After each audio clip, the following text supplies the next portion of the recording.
จิ้งจกร้องทักภาษาที่เหตุผลฟังไม่ออกในยามโพลเพลย์เมื่อแสงสุดท้ายของวันยังไม่ดับเสียงจุ๊จุ๊แผ่วเบาดังขึ้นจากคานไม้เหนือศีรษะผู้เฒ่าในหมู่บ้านกำลังก้าวเท้าออกจากบ้านแต่ถอยกลับไม่ใช่เพราะกลัวแต่เพราะรู้จิ้งจกไม่ได้ทำนายมันไม่รู้อนาคต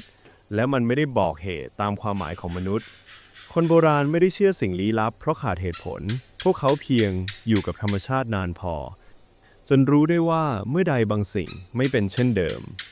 เสียงจิ้งจกที่ดังขึ้นในยามหนึ่งไม่ใช่เพราะมันมีอำนาจพิเศษแต่เพราะโลกกำลังขยับเปลี่ยนจังหวะ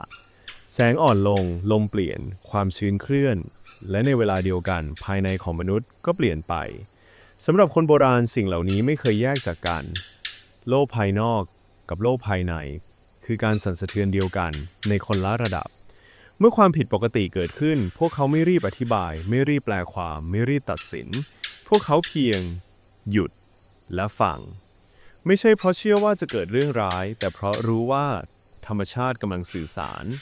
ต่อมามนุษย์เรียนรู้ที่จะอธิบายโลกอย่างเป็นระบบอย่างแม่นยำเรารู้ว่าจิ้งจกร้องเพราะอะไรรู้ว่าอากาศเปลี่ยนอย่างไรรู้ว่าเสียงเกิดจากกลไกใด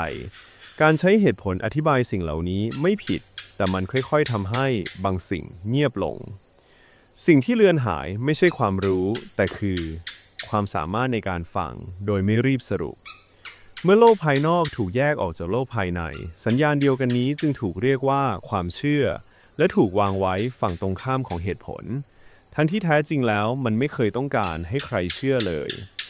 วิทยาศาสตร์ทางจิตเริ่มค้นพบว่าประสบการณ์ที่เรารับรู้ว่าเกิดขึ้นภายนอกมันทำหน้าที่เป็นกระจกสะท้อนความเคลื่อนไหวของจิตไร้สำนึก